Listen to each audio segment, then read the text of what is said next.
여성 환자가 남성 환자에 비해 4배 정도 많습니다. 유럽과 북미주의 경우 전체 인구의 5%가 이 질환을 앓고 있다고 하네요.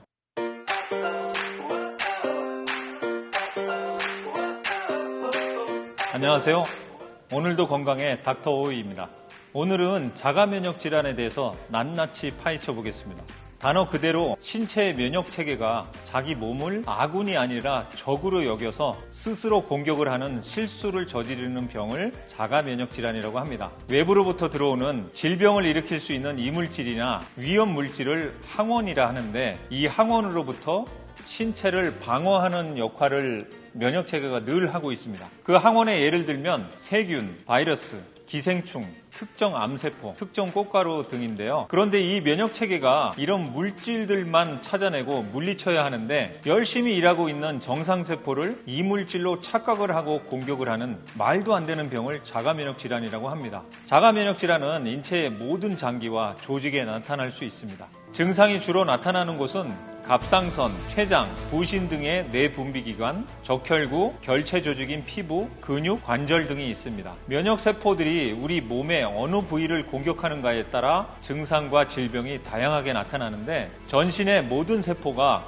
공격 대상이 되기도 하는 전신 통증이 주 증상인 루푸스가 있고요. 특정 장기의 세포만 파괴하기도 하는 하시모토 갑상선 질환, 제1형 당뇨병 등이 있습니다. 또 특정 관절, 근육, 인대를 공격하는 류마티스 관절염이 있고요. 피부나 근육을 공격하는 경피증, 다발성 경화증, 침샘, 눈물샘, 여성의 질샘을 공격하는 쇼그렌 증후군, 구강점막, 눈점막, 성기점막을 공격하는 베체트병, 장점막을 공격하는 궤양성 대장염, 크론병, 장누수증, 그 외에 100여 가지 정도의 질병이 있습니다. 여성 환자가 남성 환자에 비해 4배 정도 많습니다. 유럽과 북미주의 경우 전체 인구의 5%가 이 질환을 앓고 있다고 하네요. 그러면 이 면역체계가 과잉 반응을 해서 자기 몸을 스스로 공격하는 이유가 뭘까요? 과학이 발달한 양방의학에선 그 이유를 아직까지 밝혀내지 못하고 있습니다. 면역을 담당하는 T세포의 문란이라고도 하지만 그 원인 자체를 모르니 신경성 또는 스트레스일지도 모른다고 하고는 처방은 면역 억제제, 진통제, 항생제로 메꾸고 있습니다. 약으로 면역을 억제시키니까 장기적으로 복용할 때에는 심각한 부작용이 생길 수 있다는 것을 누구나 상상할 수 있을 겁니다. 그런데 자연치료의학 쪽에선 명확히 원인을 규명해 드릴 수 있는 진단 부문이 있습니다.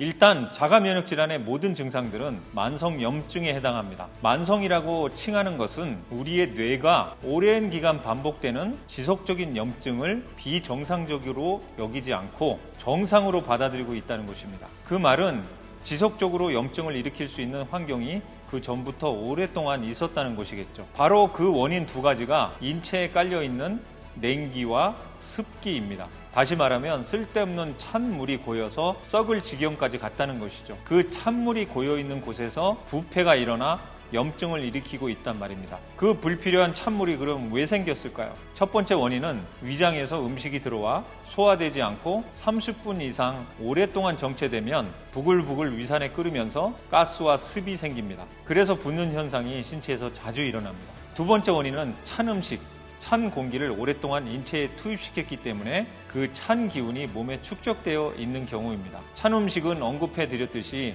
찬물, 밀가루, 회, 냉면, 아이스크림, 소다, 녹차, 우유 등등입니다. 세 번째 원인은 콜드인 감기 걸릴 때마다 항생제 같은 차가운 화학약들이 들어와 몸에 차곡차곡 쌓인 경우이고요. 네 번째 원인은 스트레스 등 부정적인 감정들이 화나 열을 끌고 머리로 올라가 뜨겁게 하니까 정상 체온을 만들기 위해서 횡격막 아래를 차갑게 만들어야 하는 상황이 반복되어서 복부 이하 하체에 냉기가 쌓인 경우이고요. 다섯 번째 원인은 그렇게 쌓인 냉습을 밀어내기 위해서 운동을 통해 땀구멍을 열어서 땀으로 배출시켜야 하는데, 또는 대소변으로 내보냈어야 하는데 운동도 안 하고 땀도 안 내고 변비까지 있는 경우입니다. 결국은 언제 끝날지 모르는 이 지긋지긋한 자가 면역 질환에 화학약으로 치료하는 것을 응급처치로 해보기는 하되 그 뒤에 평생 먹지 않도록 하는 방법은 앞에서 언급한 5가지 원인들을 금지해서 오랫동안 쌓인 냉습, 즉 찬물이 고여서 썩고 있는 것을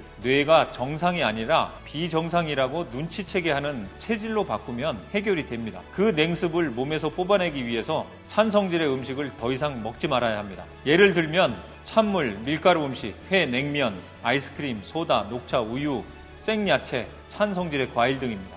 멀리 하셔야 합니다. 건강식단으로는 하루 3끼 현미, 야채, 과일식을 기본으로 꾸준히 먹게 되면 건강체질로 점점 변하게 되고요. 그 외에 족욕이나 반신욕을 매일 해야 하고요. 배에 핫팩 30분 올려놓기, 햇볕을 15분 쐬며 걷기 등 운동도 매일매일 해야 하고 생강, 꿀, 계피차를 하루에 3잔 이상 드시는 것도 매일매일 하셔야 합니다. 그래서 따뜻한 신체를 만드는데 소요되는 최단 기간이 평균 4개월이 걸립니다. 체질을 바꾸는 최단 기간입니다. 그 4개월을 3번 반복하면 1년이 걸리는데 매일 1년 동안 반복하시면 따뜻한 건강한 체질로 바꿀 수 있습니다. 누구나 말입니다. 물론 체질 변경 초기에는 자연치료 의사를 만나 도움을 반드시 받아야 함을 잊지 마시고요. 자, 그럼 따뜻한 체질로 만들어서 따뜻한 인생을 즐기시기 바랍니다. 오늘도 건강, 내일도 건강, 늘 건강하세요. 닥터우였습니다.